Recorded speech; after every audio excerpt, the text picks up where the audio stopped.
പടച്ചവന്റെ മുന്നിലാണ് മഹാനായ അബൂ ഹനീഫത്തുൽ കൂഫി റഹ്മഹുല്ലാഹ്, മഹത്തായ ഹനഫി പണ്ഡിതൻ, ഹനഫി മദ്ഹബിന്റെ പണ്ഡിതനാണ് അദ്ദേഹം. വലിയ ഹോൾസെയിൽ തുണി വ്യാപാരിയായിരുന്നു.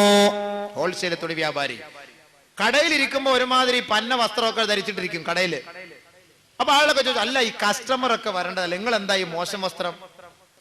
ഇത് പിശാച് ഇറങ്ങുന്ന സ്ഥലമാ, അതുകൊണ്ട് പിശാചിനെ തൃപ്തിപ്പെടുത്താൻ ഇത് മതി. പള്ളിയിലേക്ക് വരുമ്പോൾ ഏറ്റവും കൂടുതൽ വിലപിടിപ്പുള്ള വസ്ത്രം ധരിച്ചു കൊണ്ടുവരും. ഒരാൾ ചോദിച്ചു, അല്ലയോ മഹാനവറുകളെ, കസ്റ്റമറിനെ കാണിക്കാൻ നിങ്ങൾ മോശമായ വസ്ത്രവും ആരും കാണാത്ത പള്ളിയിലേക്ക് നിങ്ങൾ വിലപിടിപ്പുള്ള വസ്ത്രവും, എന്താ ഇത്? ബഹുമാനപ്പെട്ട അബൂ ഹനീഫത്തുൽ കൂഫി റഹ്മത്തുള്ളാഹി പറഞ്ഞത്, ആരും കാണില്ല എന്നാ വിചാരിച്ചത്. പള്ളി ആരുടെ പള്ളിയാണ് നമ്മൾ പോകുന്നത്? പള്ളി എന്താണ്? പള്ളിയിൽ ആരാ ഉള്ളത് നിങ്ങൾക്ക് അറിയില്ലേ? രാജാതിരാജൻ, ലോകത്തിന്റെ ദിവരാശക്തി, എന്നെയും നിങ്ങളെയും സൃഷ്ടിച്ച തമ്പുരാൻ, ആകാശഭൂമികളെ മുഴുവനും നിയന്ത്രിക്കുന്ന തമ്പുരാൻ, ആ പടച്ച തമ്പുരാൻ നമ്മളെ വീക്ഷിക്കുന്നുണ്ട്. അല്ലദീ യറാക ഹീന തഖൂം.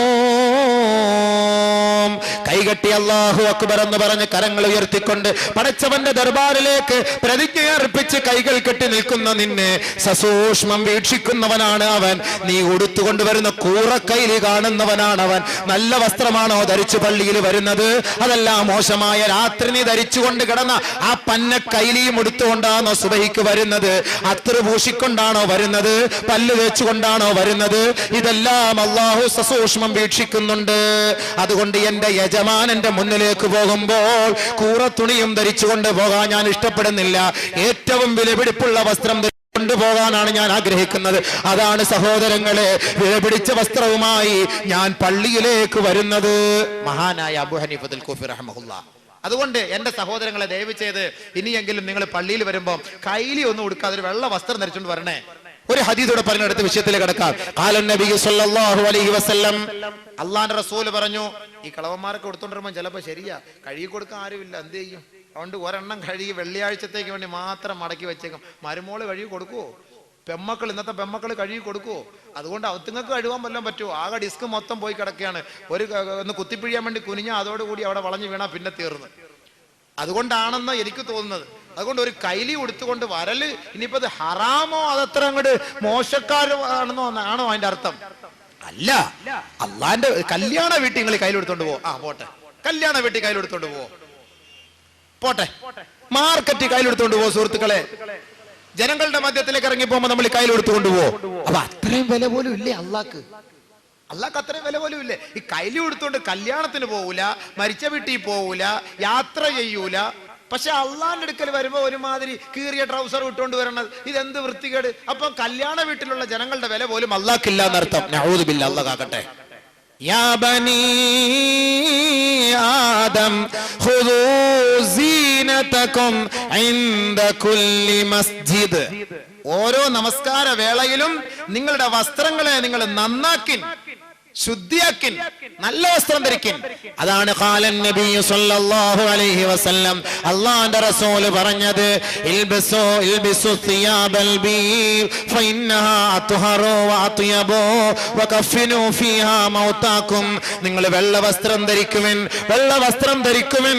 വെള്ള വസ്ത്രമാണ് ബർക്കത്തുള്ള വസ്ത്രം, അത് ശുദ്ധിയുള്ളതാണ്, വൃത്തിയുള്ളതാണ്.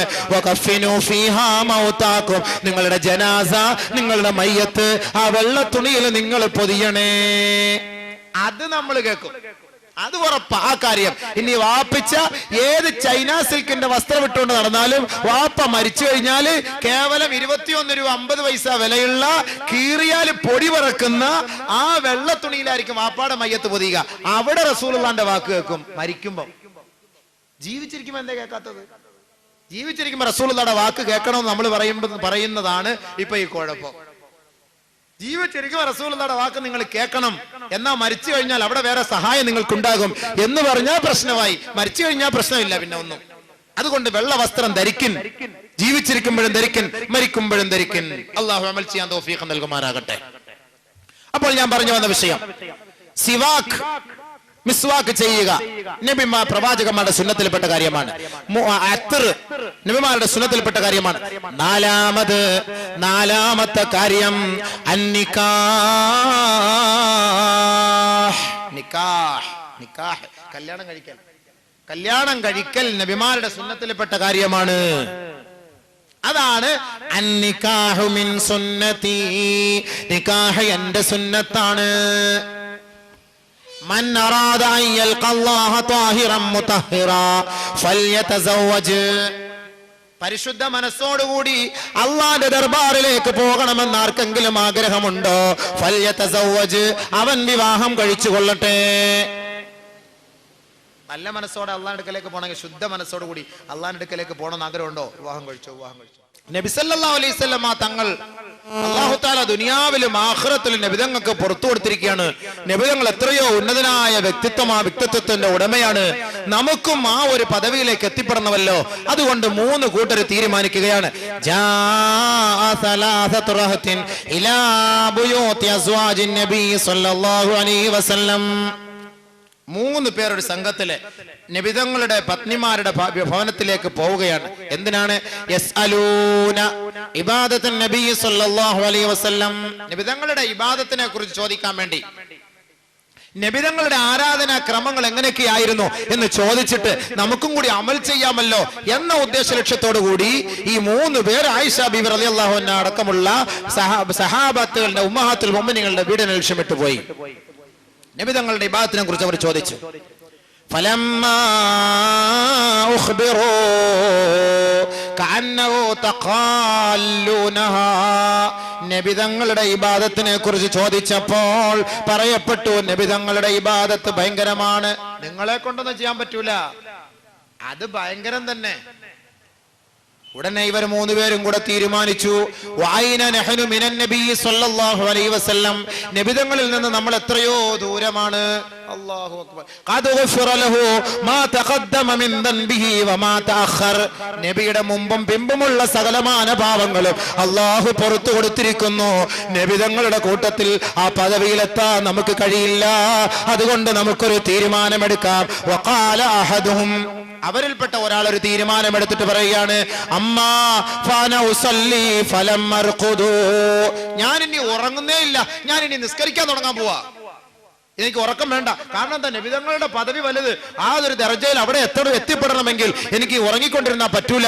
അതുകൊണ്ട് ഞാൻ ഇനി ഉറക്കമൊക്കെ ഒഴിവാക്കിയിട്ട് നമസ്കരിക്കാൻ തുടങ്ങാൻ പോവുകയാണ്.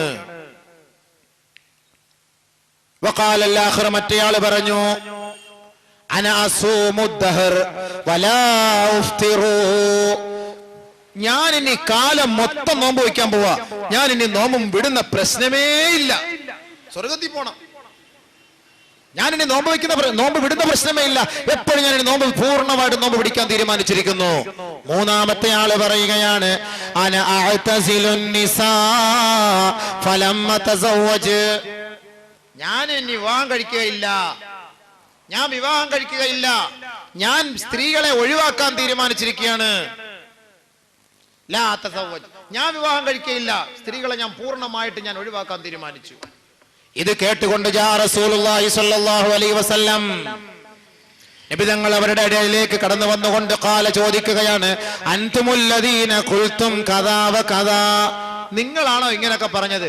ഞാൻ ഇനി കല്യാണം കഴിക്കൂല, ഞാൻ ഇനി ഉറങ്ങൂല, ഞാൻ ഇനി നോമ്പ് വിടൂല എന്നൊക്കെ നിങ്ങളാണോ പറഞ്ഞത്? ഖാലൂ നഅം, അതേ നബിയേ, ഞങ്ങളാണ് പറഞ്ഞത്. എങ്കിൽ അല്ലാഹുവിന്റെ റസൂല് പറയുകയാണ്, എങ്കിൽ കേട്ടോ, അമാ വല്ലാഹി, അറിഞ്ഞോ അല്ലാഹു ആണ് സത്യം, ഇന്നി ലഅഖ്ശാകും ലില്ലാഹ് വഅത്ഖാകും ലഹു, ഏറ്റവും കൂടുതൽ അല്ലാഹുവിനെ ഭയപ്പെടുന്നത് ഞാനാണ്, നിങ്ങളൊന്നുമല്ല, നിങ്ങളെക്കാൾ ഏറ്റവും കൂടുതൽ 10 മടങ്ങ് ഞാനാണ് അല്ലാഹുവിനെ ഭയപ്പെടുന്നത്. വലാകിന്നി, പക്ഷേ ഞാൻ അസൂമു, നോമ്പ് പിടിക്കുന്നു, വഅഫ്തിറു, ഞാൻ നോമ്പ് വിടുന്നു, വഉസല്ലി, ഞാൻ നമസ്കരിക്കുന്നു, വഅർഖുദു, ഞാൻ ഉറങ്ങുന്നു, വഅതസവ്വജുൻ നിസാ, ഞാൻ വിവാഹം കഴിക്കുന്നു.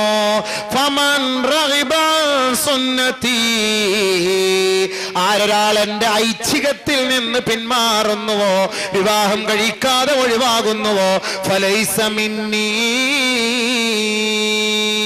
എന്റെ മില്ലത്തിൽപ്പെട്ടവനല്ല, എന്റെ സമുദായത്തിൽപ്പെട്ടവനല്ല. തീർന്ന ഇത്രയും നമസ്കാരവും ഇബാദത്തും നോമ്പും എല്ലാം അമലുകളും ചെയ്യുന്ന നബിതങ്ങൾ പറയുകയാണ്, ഞാൻ ഇതൊക്കെ ചെയ്യുന്ന വ്യക്തിയാണ്, പക്ഷെ ഞാൻ കല്യാണം കഴിക്കുന്നു. അതുകൊണ്ട് നിങ്ങൾ എന്നെ ഈ മാർഗത്തിൽ നിന്ന് എന്റെ മാർഗത്തെ അംഗീകരിക്കാൻ തയ്യാറാണെങ്കിൽ നിങ്ങൾ വിവാഹം കഴിക്കണം, ഇല്ല എങ്കിൽ നിങ്ങൾ വിവാഹം കഴിക്കണ്ട. ഫമൻ റഗിബ അൻ സുന്നതി ഫലൈസ മിന്നി. എന്റെ നിക്കാഹ്, എന്റെ ഈ ഐച്ഛികത്തിൽ നിന്ന് നിങ്ങൾ ഒഴിവായാൽ അവൻ എന്റെ സുന്നത്തിനെ ഹയാത്താക്കാത്തവനാണ്. നഊദു ബില്ലാഹ് കാക്കട്ടെ. അപ്പൊ അതുകൊണ്ട് കല്യാണം കഴിക്കൽ നിർബന്ധമായ ഒരു കടമയാണെന്ന് മനസ്സിലാക്കിക്കോ. ഇനി വെച്ച് നീട്ടണ്ട. ഇത്ര നാളും അറിയാതൊക്കെ സംഭവിച്ചു പോയി. എത്രയും പെട്ടെന്ന് നാളെ തന്നെ പോയി കാര്യങ്ങൾ നടത്താനുള്ള തീരുമാനത്തിലേക്ക് വേണ്ടി എല്ലാവരും ഒരു പ്രതിജ്ഞയോടെ വേണം പോകാൻ. എന്താ പ്രശ്നം? പുലൂസ് മാഫി. എന്നാ അള്ളാഹു പറയാണ്, നിനക്ക് ഞാൻ പുലൂസ് വരാം, നിങ്ങൾ നീ പെണ്ണ് കെട്ടിക്കോ.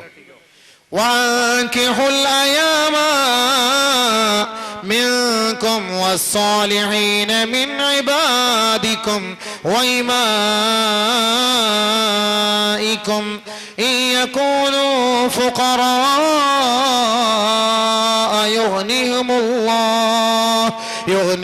الله من فضله والله واسع عليم. അല്ലാഹു തആല പറയുകയാണ് ഇവിടെ, നിങ്ങളിൽപ്പെട്ട അള്ളാഹുവിന്റെ അടിമകളിൽ നിന്ന് സുഹൃതവാന്മാരും സുഹൃതവതികളും സ്വാലിഹീങ്ങളും സ്വാലിഹാത്തുകളുമായ അടിമകളിൽ നിന്നും സ്വതന്ത്രരിൽ നിന്നുമുള്ളവരെ തെരഞ്ഞുപിടിച്ചുകൊണ്ട് നിങ്ങൾ വിവാഹം കഴിക്കാൻ ആഹ്വാനം ചെയ്യണം, പ്രചോദനം ചെയ്യണം, കല്യാണം കഴിപ്പിക്കണം.